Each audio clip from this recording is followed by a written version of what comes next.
Pag niyayakap mo ng mahigpit ang isang babae, malaki ang chance na nafe-feel niya ang pototoy mo. Mas pinipili lang nilang hindi mag-react.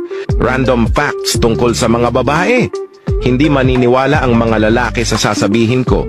Ang mga babae ay sinasayang ang kalahating taon ng buhay nila para lang maghanap ng magandang isusuot. Kapag pinagluto ka ng babae, mahal ka niyan at mahalaga ka sa kanya. Huwag mo na pakawalan yan, pre.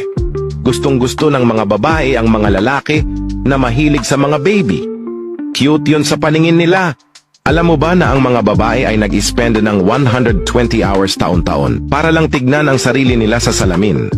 Naboboring ang babae sa isang relasyon kapag sobrang mahal sila ng lalaki. Girls, wag ganun.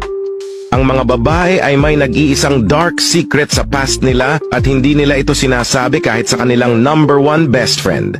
Kapag pinayagan ka ng babae na gawin ang gusto mo, it's either mahal ka niyan o bahala ka na sa buhay mo. Kapag tama ang mga babae, tama sila. Kapag mali sila, tama pa rin sila. Kasi nga, may mga tama sila.